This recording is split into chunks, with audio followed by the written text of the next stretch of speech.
sebagaimana yang ma'ruf berdasarkan Al-Quran bahwa jumlah para nabi itu 25 nabi dan juga rasul, dimulai daripada Adam alaihi salam, kemudian Idris, kemudian Nuh, kemudian Hud, kemudian Saleh, kemudian Lut, Ibrahim, Ismail, Ishak, Ya'qub, Yusuf, Shu'aib, Ayyub, kemudian Dzulkifli, Yunus, Musa, Harun, Ilyas, Al-Yasa, Dawud, Sulaiman, Zakaria, Yahya, kemudian Isa, dan yang terakhir Nabi kita Muhammad sallallahu alaihi wa ala alihi wasallam. Dan itu semua tercantum dalam Al-Quran, di mana 15 nama tercantum dalam satu surat, surah Al-An'am, dan yang sisanya tercantum di beberapa ayat di dalam Al-Quranul Karim, sehingga genap jumlahnya 25 nabi dan rasul. Akan tetapi bukan berarti kemudian para nabi dan rasul itu cuman 25 jumlahnya, tidak. Jumlah para nabi itu banyak. Berdasarkan hadis Abi Darda radhiyallahu an, di mana beliau bertanya kepada Nabi sallallahu alaihi wasallam tentang kam adadul anbiya. Jadi berapa jumlah para nabi? Maka kemudian Nabi sallallahu alaihi wasallam menjawab 120.000. Berapa jumlah rasul? 315. Tetapi yang kita kenal namanya sekali lagi hanya 25 nabi dan rasul, itu berdasarkan zahir Al-Quran. Adapun yang ribuan itu tidak disebut siapa namanya, di mana dakwahnya, hanya beberapa kecil saja yang diceritakan, itu pun kebanyakan kisah-kisah Israiliyat. Tentu ini karena ada hikmah yang disembunyikan oleh Allah Subhanahu wa taala untuk diambil pelajaran oleh kita. Tetapi secara umum, secara tartib Al-Quranul Karim, bahwa nabi yang pertama adalah Adam alaihi salatu wassalam, di mana Adam alaihi salatu wassalam sebagai Abul Bashar, bapaknya manusia, di mana Adam alaihi salatu wassalam diciptakan oleh Allah Subhanahu wa taala dengan kedua tangannya, kemudian ditiupkan ruh, kemudian para malaikat disuruh sujud kepada Adam alaihi salam, kemudian diajarkan banyak pengetahuan sehingga diutamakan Adam di atas seluruh para malaikat. Lah ketika Allah Subhanahu wa taala menciptakan Adam, maka Allah usap punggungnya, maka keluarlah arwah, ruh-ruh anak keturunannya yang kelak akan diciptakan oleh Allah di permukaan bumi, termasuk juga para nabi dan rasul.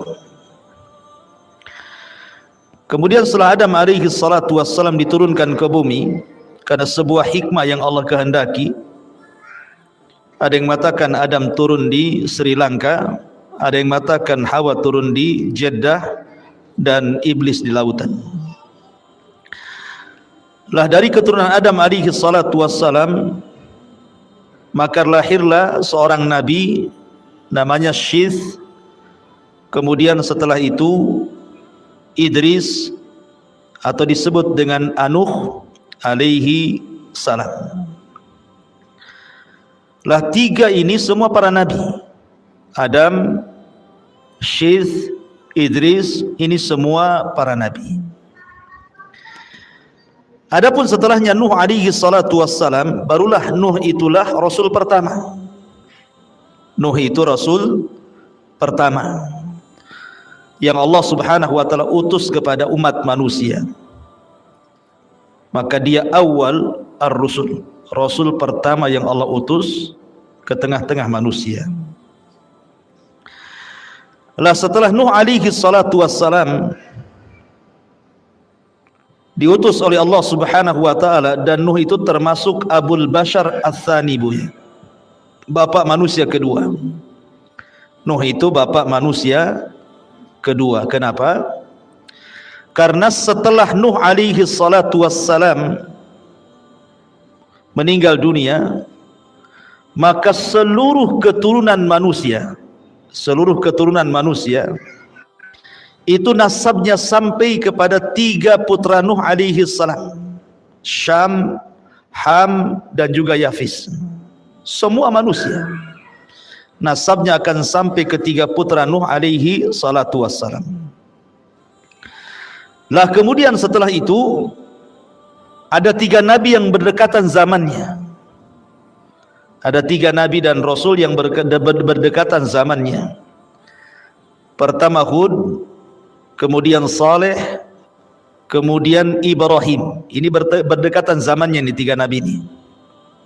Nabi Allah Hud, Nabi Allah Saleh, dan Nabi Allah Ibrahim alaihi salatu wassalam. Bedanya Nabi Allah Hud dan juga Nabi Allah Saleh, dua nabi ini disebut Nabi Arab. Kalau Ibrahim bukan. Jadi Nabi Hud dan Saleh ini keduanya disebut Nabi Arab. Karena Nabi Arab itu ada empat ya. Pertama Hud, yang kedua Saleh, yang ketiga Syuaib, dan yang terakhir Rasul kita Muhammad sallallahu alaihi wasallam. Adapun Ibrahim itu bukan Nabi Arab. Dia hidup di Irak dan lahir di Irak, kemudian hijrah ke Palestina. Tetapi antara Nabi Allah Hud, kemudian Nabi Allah Saleh dan Ibrahim ini berdekatan zamannya. Ya. Adapun Hud diutus kepada kaum Ad. Setelahnya diutus Nabi Allah Saleh diutus kepada kaum Tsamud. Lah setelah Nabi Allah Ibrahim alaihi salatu wassalam, maka di sana ada Nabi Lut alaihi salam, karena Lut itu keponakan Ibrahim dan diutus ke negeri Sodom. Lut diutus ke negeri Sodom. Lah dari Ibrahim alaihi salatu wassalam inilah lahir dua nabi yang sangat masyhur. Pertama Nabi Ismail alaihi salam yang kemudian akan menetap di Mekah dan menikah dengan suku Jurhum, kemudian keturunannya lahirlah Nabi kita Muhammad sallallahu alaihi wasallam. Kemudian di sana keturunan yang kedua yang sangat masyhur adalah Ishak. Dan Ishak inilah kemudian menjadi kakek buyut daripada dua bangsa. Pertama Bani Israel, yang kedua Bani Asfar. Bani Asfar itu orang-orang Eropa, orang-orang Romawi. Lah Ishak ini punya anak namanya Yakub. Yakub inilah yang kemudian digelari Israel.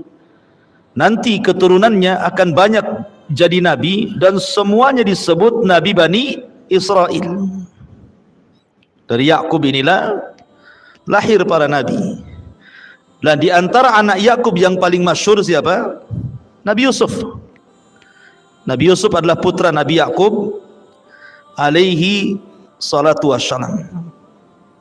Ma'asyiral muslimin yang dimuliakan Allah Azza wa Jalla.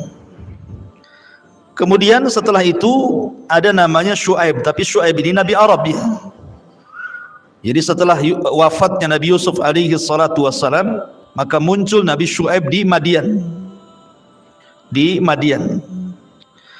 Kemudian di sana ada Nabi Ayub. Lah Ayub ini adalah keturunan daripada Ishak, tapi dari anak yang lain. Kan Ishak itu kan punya dua anak. Satu Yakub yang kemudian keturunannya dari Bani Israel, jadi Bani Israel. Kemudian yang kedua Al-Is. Al-Is ini nanti keturunannya menjadi orang-orang Eropa, Bani Asfar. Lah dari Al-Is inilah salah satu turunannya adalah Nabi Ayub alaihi salatu wassalam yang ma'ruf kesabarannya gitu ya. Kemudian dari turunan Nabi Yakub atau disebut dengan Israel, maka akan lahir padanya Nabi Zulkifli. Kemudian Yunus alaihi salatu wassalam. Kemudian akan lahir padanya Nabi yang sangat fenomenal. Dari Nabi-Nabi Bani Israel, namanya Musa alaihi salatu wassalam. Nah Musa ini Nabi yang paling masyhur dari Nabi-Nabi Bani Israel. Sehingga orang-orang Yahudi menasabkan Nabi yang diutus kepada mereka adalah Musa ibn Imran kalimullah alaihi salatu wassalam. Lah Musa ini ketika berdakwah kepada Fir'aun, dia kan pelat ngomongnya, tidak fasih, dan dia punya abang namanya Harun. Maka dia berdoa kepada Allah Subhanahu wa taala agar Harun dijadikan nabi supaya bisa berdakwah sama-sama mendakwahi Fir'aun. Maka Allah kabulkan permintaan Musa, diangkatlah Harun menjadi salah satu nabi dari nabi Bani Israel. Kemudian di sana di antara nabi-nabi Bani Israel adalah Nabi Ilyas alaihi salam yang diutus di Palestina. Kemudian ada lagi datang setelah Ilyas namanya Al-Yasa. Al-Yasa di mana Al-Yasa ini juga salah satu nabi dari nabi-nabi Bani Israel dan dia dikuburkan di Syam. Kemudian setelahnya antara Ilyas dan Yasa ini tidak ada nabi kecuali seorang raja. Raja namanya Talut. Lah dari Talut inilah kemudian ketika perang melawan Jalut, Allah Subhanahu wa taala angkat salah satu pasukannya jadi nabi namanya Daud, dan kelak akan mewarisi kerajaan Talut. Nah Daud ini punya anak namanya Sulaiman, dan jadi nabi juga, Nabi Sulaiman alaihi salatu wassalam. Yang kemudian setelahnya datang 3 nabi hidup satu zaman. Nabi Zakaria, Nabi Yahya, dan Nabi Isa bin Maryam. Ini itu hidup satu zaman karena Zakaria ini paman Nabi Isa dan Yahya ini adalah putra daripada Zakaria. Baru setelah Isa bin Maryam tidak ada nabi lagi. Berhentilah sampai di sini kenabian Bani Israel. Karena berhenti kenabian Bani Israel sampai kepada Isa bin Maryam, artinya Bani Israel sudah tidak punya nabi lagi. Karena nabi yang menjadi penutup para nabi dan rasul adalah Sayyiduna Muhammad sallallahu alaihi wasallam dari Bani Ismail, bukan dari Bani Israel. Dari turunan Ismail, bukan turunan Yakub. Lah ini di antara silsilah secara singkat para nabi dan juga rasul. Taib.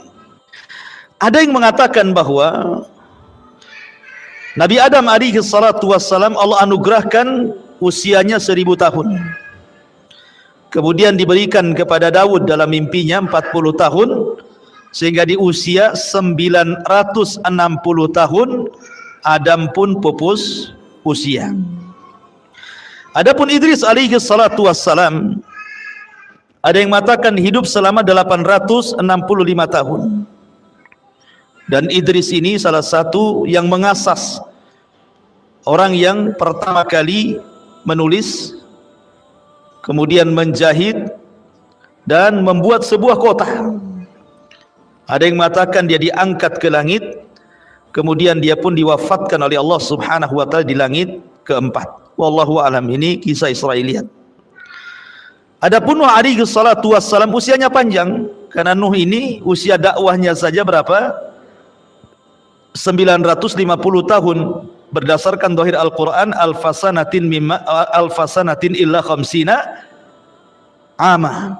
1000 dikurangi 50 tahun artinya 950 tahun. Adapun usia Nuh alaihi salatu wassalam ini jadi khilaf para ulama. Ada yang mengatakan 1400, ada yang mengatakan 1500, ada yang mengatakan 1780. Walaupun yang masyhur wallahu alam, usia Nabi Nuh alaihi salatu wassalam itu sampai sekitar 1400 tahun, dan itu secara keseluruhan dari diangkatnya jadi nabi kemudian usia dakwahnya sampai beliau meninggal dunia. Adapun Nabi Hud alaihi salatu wassalam, ada yang mengatakan usianya 464 tahun. Dan dia dikuburkan di Hadral Maut. Dikuburkan di Hadral Maut di Madinah Tarim, wallahu a'lam. Adapun Nabi Allah Saleh alaihi salatu wassalam, ada yang mengatakan setelah dihancurkan kaumnya, maka Nabi Allah Saleh kemudian meninggalkan kaumnya bersama kaum muslimin dan mengarah ke Mekah dan meninggal setelah itu. Ada yang mengatakan kuburannya sebelah barat Ka'bah, wallahu alam, di sebuah Madinah namanya Ramlah. Ada juga yang mengatakan dia tidak di sebelah barat Ka'bah tetapi di Ramlah, Palestina, dan itu yang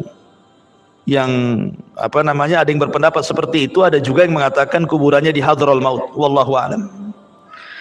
Kemudian Lut alaihi salatu wassalam di negeri Sodom oleh Allah Subhanahu wa taala utus, yang memang Lut ini Allah uji karena kaumnya itu semua perusak, akhlaknya rusak, karena disinilah pertama kali ada hubungan antar laki-laki suka dengan laki-laki, perempuan suka perempuan, lesbi dan homoseksual terjadi di zaman Nabi Lut alaihi salatu wassalam, wallahu alam, sehingga kemudian Lut meninggalkan mereka dan Allah azab kaumnya dengan azab yang luar biasa.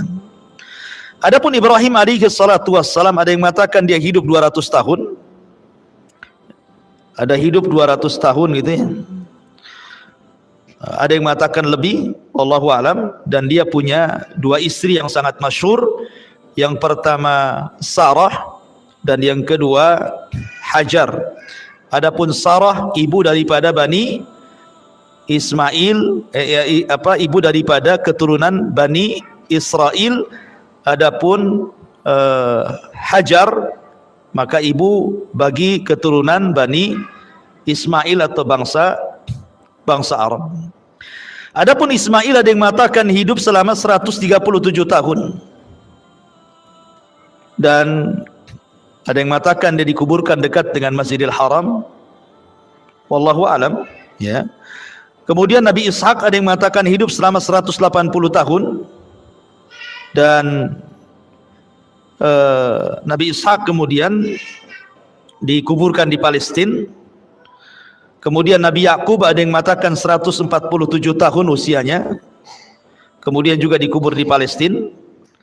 Kemudian Nabi Yusuf, ada yang mengatakan usianya 110 tahun dan hidup di Mesir. Kemudian jasadnya dibawa ke Syam, Palestina. Kemudian Nabi Syuaib alaihi salatu wassalam, juga salah satu orator para nabi, ya kan, orator para nabi. Syuaib ini nabi Arab, dia nabi Arab, bukan nabi Bani Israel. Kemudian Nabi Ayub, ada yang mengatakan usianya 93 tahun dan dia diutus di negeri Syam, ya, di Madinah, Damaskus. Kemudian Zulkifli, ada yang mengatakan dia dilahirkan di Mesir dan meninggal di Bukit Saina ketika Ayamutih, ketika negeri linglung, ketika Bani Israel diadab oleh Allah Subhanahu wa taala, kemudian dikuburkan di negeri Syam. Adapun Yunus alaihi salatu wassalam, ya, tidak dikisahkan gitu ya di mana kuburannya, wallahu alam. Adapun Musa, dia diberikan usia 120 tahun dan meninggal di negeri linglung di Saina setelah meninggal Harun. 11 bulan setelahnya Musa alaihi salatu wassalam meninggal dunia, dan Harun juga memiliki usia 122 tahun, kemudian juga meninggal di Saina, di negeri Linglung gitu ya, sebelum wafatnya Nabi Musa alaihi salatu wassalam. Kemudian Nabi Ilyas dia dikuburkan di Ba'labak di Libanon dan diutus ke Palestina. Kemudian Al-Yasa juga dikuburkan di Madinah, Banias di Syam. Kemudian Daud juga diberikan usia 100 tahun dan dia memiliki kekuasaan selama 40 tahun menjadi nabi dan juga raja, tidak disebutkan di mana kuburannya. Kemudian Nabi Sulaiman alaihi salatu wassalam juga diberikan kekuasaan selama 40 tahun mengikuti ayahandanya. Kemudian Zakaria ada yang mengatakan usianya 150 tahun. Kemudian Yahya alaihi salatu wassalam, seorang nabi yang dipenggal kepalanya, yang kemudian dijadikan mahar wanita baghi, wanita zalim, kepada seorang raja zalim. Kemudian ada yang mengatakan kepalanya dikubur di Al-Jami Al-Umawi di Damaskus. Kemudian Isa bin Maryam usianya sangat pendek, di 33 tahun dia diangkat ke langit, tidak wafat. Di usia 33 tahun dia diangkat ke langit oleh Allah Subhanahu wa taala. Kemudian ada yang mengatakan 6 tahun setelah diangkatnya Isa bin Maryam ke langit, maka ibundanya Maryam meninggal dunia. Adapun Rasul kita Muhammad sallallahu alaihi wasallam ma'ruf tarikhnya tidak perlu saya jelaskan. Itu secara singkat Bu ya tentang silsilah para nabi dan rasul. Taib. Kita masuk pada kitab kita.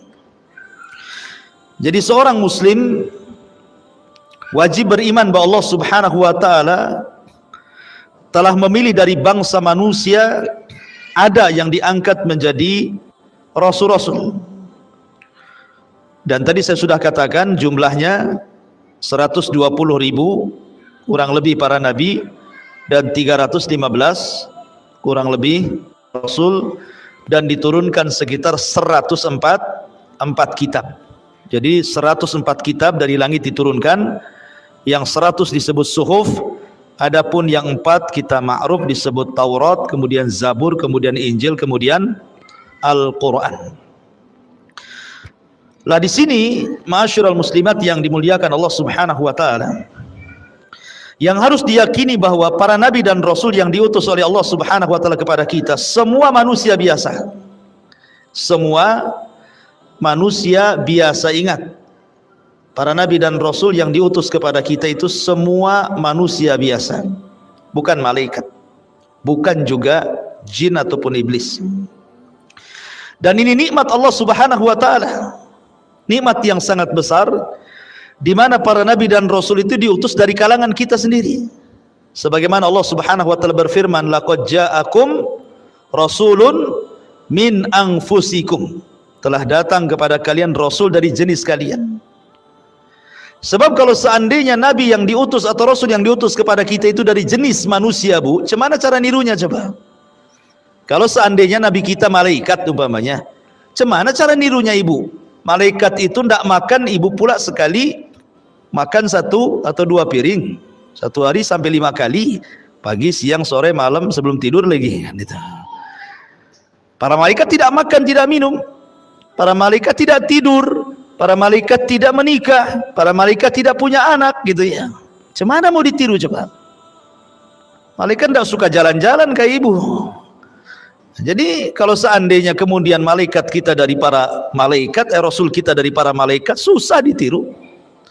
Atau kalau seandainya rasul kita dari iblis, dari kalangan jin dan iblis yang jahat, oh mungkin di tempat maksiat terus kita ya Bu ya. Tapi Nabi SAW dan nabi-nabi sebelumnya diutus dari kalangan manusia. Mereka bukan malaikat, mereka bukan jin ataupun iblis, tetapi mereka sama dengan kita manusia. Qul innama ana basyarun mislukum, katakan ya Muhammad, saya ini manusia seperti kalian.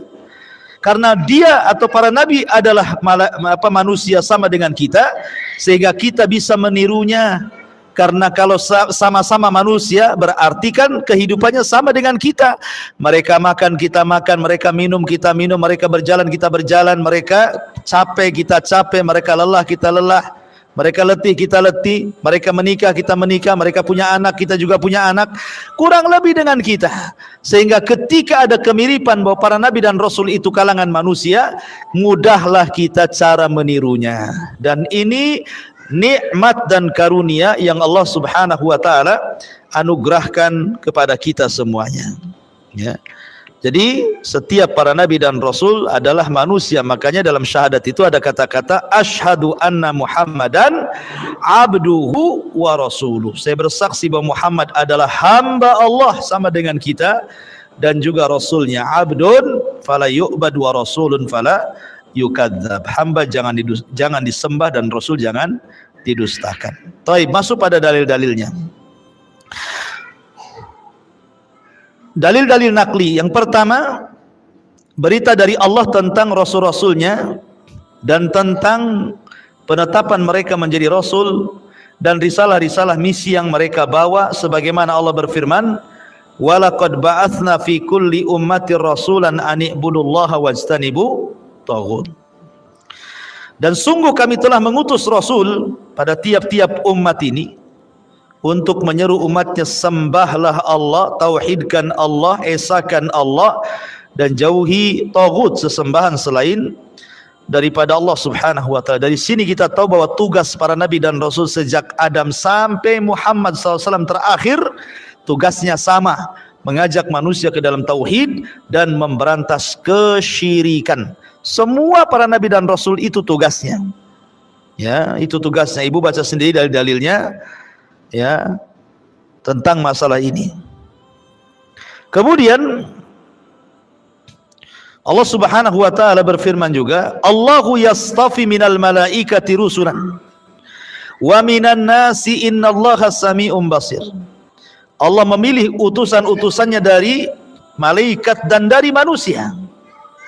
Dari sini menunjukkan bahwa ada utusan dari para malaikat, ada utusan dari manusia. Utusan dari manusia ya ma'ruf, para nabi dan rasul, termasuk rasul kita Muhammad sallallahu alaihi wa ala alihi wasallam. Kemudian juga Allah mengatakan, laqad arsalna rusulana bil bayyinati wa anzalna ma'ahumul kitab. Sungguh kami telah mengutus rasul-rasul kami dengan membawa bukti-bukti yang nyata dan telah diturunkan bersama mereka Alkitab. Artinya mereka dibekali oleh Allah risalah. Ya, Rasul kita Al-Quran, Nabi Isa, Taurat, Injil, Nabi Dawud, Zabur, kemudian Musa, Taurat, kemudian Ibrahim, Suhuf, ya, kemudian Syith, Suhuf, dan begitu seterusnya. Jadi mereka diberikan misi-misi oleh Allah Subhanahu wa taala untuk menyampaikan risalahnya. Kemudian juga Allah mengatakan, wa ayyuba idnada rabbahu anni masaniya dhurru wa anta arhamur rahimin. Dan ingatlah kisah Ayub ketika ia merayu Rabbnya, menyeru Rabbnya, ya Rabb, sesungguhnya aku telah ditimpa penyakit dan engkau adalah Rabb yang maha penyayang di antara semua penyayang. Lihat, Ayub terkena sakit. Artinya Ayub manusia, bukan malaikat. Ya. Coba bayangkan Bu, Nabi Ayub itu orang kaya. Bukan hanya seorang nabi saja, dia orang kaya, kebunnya luas, pekerjanya banyak, anak-anaknya membanggakan. Tetapi Allah Subhanahu wa taala uji dengan ujian yang berat sekali, di mana hartanya habis, kemudian semua karyawannya hilang, kemudian bangkrut kebunnya, hilang ternaknya, kemudian semua anak-anaknya meninggal dunia, dan Allah akan berikan penyakit kepada Ayub yang tidak diberikan kepada kaumnya. Dan itu selama 18 tahun lamanya. Itu Nabi itu. Ya, menunjukkan bahwa Nabi manusia ditimpa madarat kepada mereka, tapi mereka sabar, ya kan? Menunjukkan para nabi sakit gitu ya.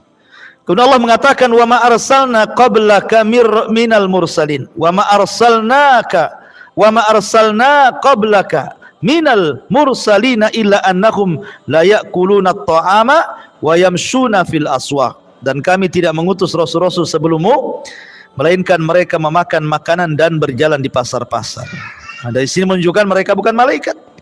Mereka makan, mereka minum sama dengan kita makan dan minum. Makanya para nabi dan rasul mengajarkan kepada kita tentang etika dan adab cara makan dan minum. Menunjukkan mereka manusia. Dan begitu seterusnya.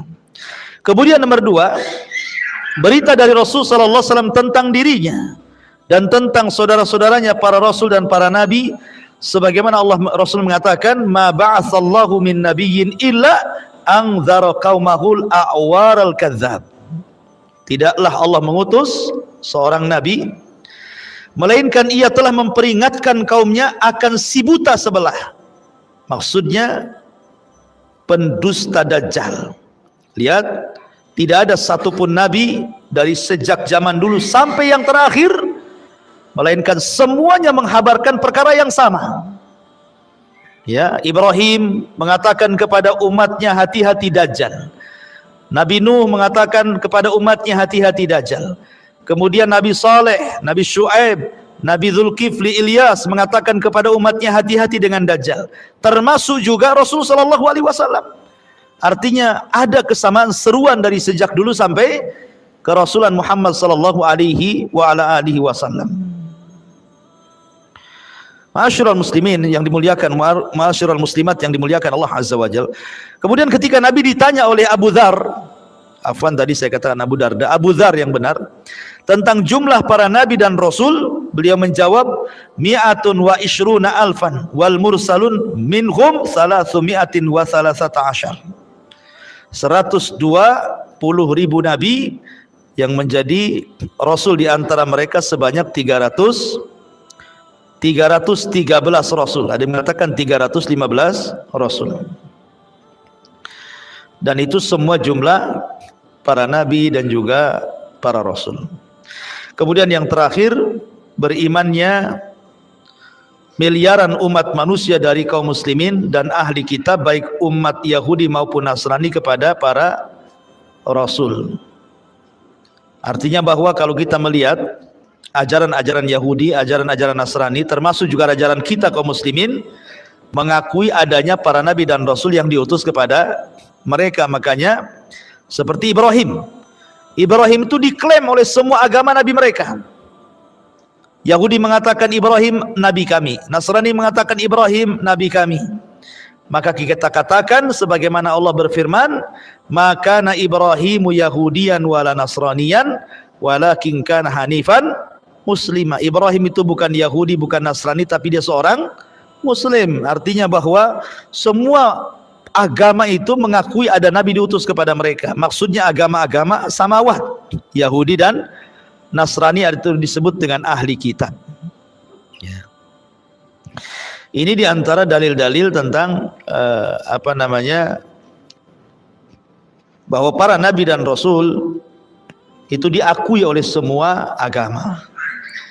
Adapun dalil-dalil akli, rububiyah Allah dan rahmatnya memastikan pengangkatan para rasul darinya untuk segenap umat manusia agar memperkenalkan Tuhan Rabb kepada mereka dan membimbing mereka menuju jalan yang di situ terdapat kesempurnaan kemanusiaan mereka dan kebahagiaan mereka dalam kehidupan dunia dan akhirat. Begini Bu, secara akal kalau tidak ada nabi dan rasul, ya, ini menyalahi akal. Allah Subhanahu wa taala itu menciptakan kita ini bukan sia-sia, bukan habis diciptakan ditinggalkan, tidak. Tetapi Allah itu menciptakan kita itu ada hikmah di dalamnya. Makanya diutus para nabi dan rasul membawa misi kebahagiaan bagi manusia. Diutus pada tiap-tiap umat ini seorang rasul. Ya, jadi kita tidak dibiarkan begitu saja oleh Allah Azza wa Jalla. Apalagi kalau seandainya kalau kita melihat misi daripada penciptaan kita. Wa ma khalaqtul jinna wal insa illa liya'budun. Tidaklah aku ciptakan jin dan manusia kecuali aku suruh beribadah. Itulah misi Allah menciptakan kita, untuk beribadah kepada Allah. Lah bagaimana caranya kita beribadah kepada Allah kalau tidak ada yang membimbing kita? Sebab ibu, seandainya ibu diciptakan begitu saja, kemudian kata sang pencipta sembah saya, gimana caranya? Lah caranya, makanya kemudian Allah utus para nabi dan rasul menjelaskan caranya, ya kan? Bukan hanya menjelaskan cara ibadahnya, menjelaskan siapa Tuhan kita, Jadi para nabi dan rasul diutus itu pertama menjelaskan Tuhan kita siapa, kemudian yang kedua bagaimana cara menyembahnya, dijelaskan semuanya secara detail supaya kita tidak salah mencari Tuhan dan tidak salah pula mencari cara menyembah Tuhan. Kemudian yang ketiga, adanya pahala dan hukuman adalah konsekuensi dari ketaatan dan kemaksiatan pada jiwa. Artinya kalau seandainya tiba-tiba Allah memasukkan kita ke neraka, berarti Allah zalim, Bu ya. Tetapi kalau seandainya Allah Subhanahu wa taala utus para nabi dan rasul, kemudian sebagian orang taat dan sebagian bermaksiat, yang taat dimasukkan ke surga, yang maksiat dimasukkan neraka, ya wajar. Ya kan? Allah tidak zalim kalau begitu. Kenapa? Wa ma kunna mu'adzibina hatta nab'atsa Rasulah. Kami tidak mungkin mengazab sebuah kaum sampai diutus kepada mereka Rasul. Lalu kalau sudah diutus Rasul kan dia nggak beriman, ya kalian memang wajar mendapatkan azab Allah Subhanahu wa taala. Makanya dari sini kita yakin bahwa adanya para nabi, adanya para rasul yang diutus kepada manusia. Ini keimanan secara umum kepada para nabi dan rasul. Nanti ada bab beriman secara khusus kepada kerasulan Muhammad sallallahu alaihi wa ala alihi wasallam. Pembahasannya panjang. Saya kira cukup sampai di sini.